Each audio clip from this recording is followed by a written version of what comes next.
I got hands-on with famous Spec Ops mode of Modern Warfare 3, and even snagged Robert Bowling for some comments. Check out what he had to say right now on Clever Games.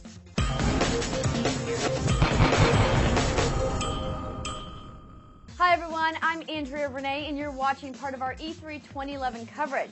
While I was at the Activision booth, I got to see some amazing footage of the single-player campaign of the upcoming Modern Warfare 3, but I also got to get my hands on the popular multiplayer modes Special Ops or Spec Ops.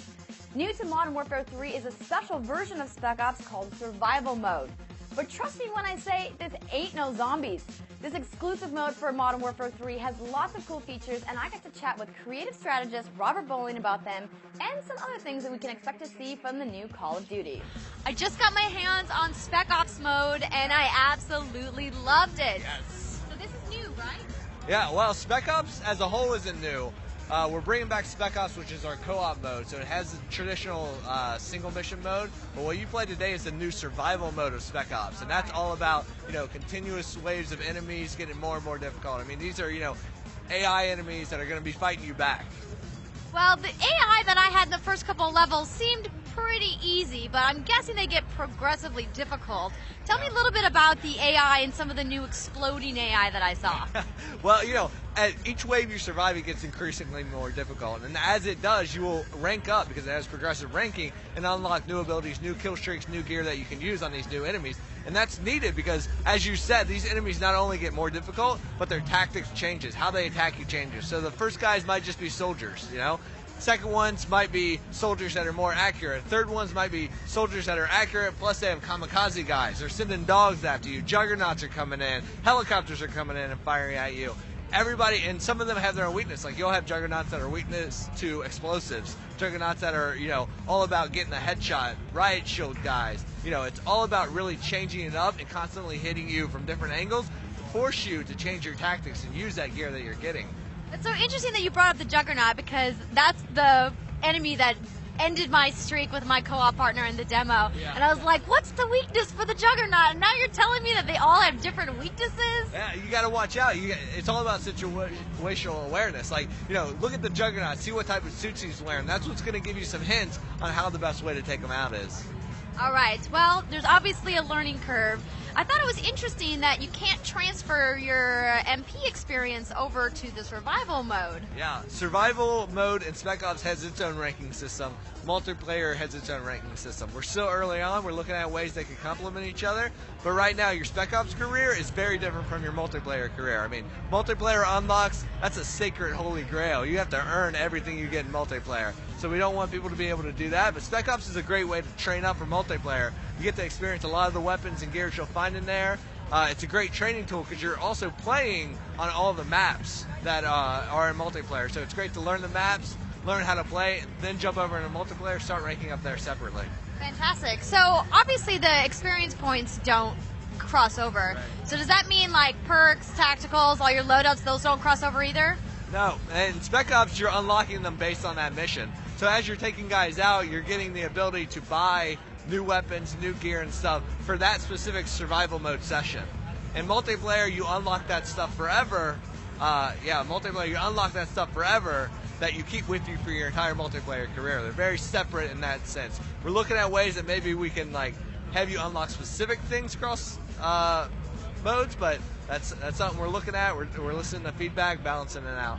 All right. Well, what about Elite? How is the Spec Ops survival mode going to figure into Elite since it requires a whole different leveling system than multiplayer? All right, well, right now we're not going into any details on how that's being integrated, but Elite is definitely being built from the ground up to incorporate Modern Warfare, especially on the multiplayer side. I mean, it's all about that detailed stat tracking, the groups and clans and all that stuff. That's very heavy on the multiplayer side. We're excited to start revealing how we're doing that. A little early for those details yet. Well, what about the reveal about how many players? I'd asked the guy I was demoing with if you could play with more than 2 people, and he was like, I don't know. Spec Ops is a 2-man thing. And that's how we love it. We designed Spec Ops and Modern Warfare 2 from the get-go to be all about that the guy and his friend, the dad and his son on the couch. It's all about that 2-player co-op, getting in there. Both of you are essential to getting the mission done. Okay, fair enough. I guess I just need to practice a little bit more with the tandem gameplay.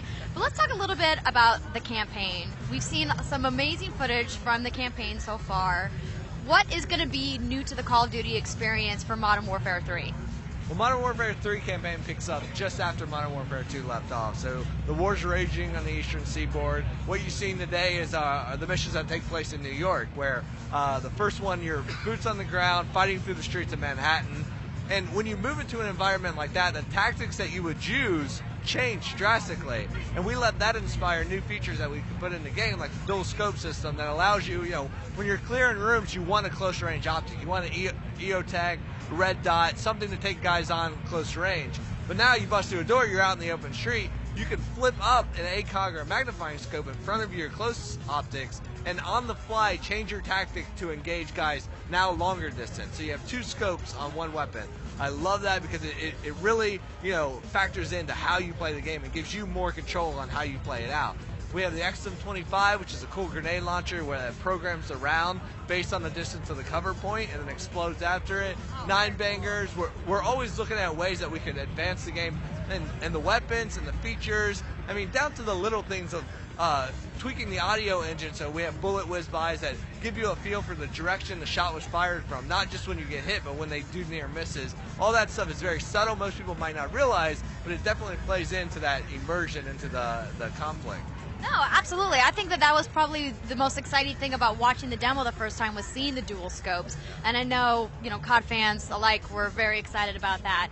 And one of the things that I really liked about previous Call of Duty campaigns was the ability to use all these different types of cool vehicles. Can you talk a little bit about some of the new vehicles we're going to see in this Modern Warfare? Well, in Modern Warfare 3, we're all about showing you the conflict from different perspectives. So one moment you might just be boots on the ground fighting, but then you're jumping in a Black Hawk, you're hanging out the side, you're lighting up the streets.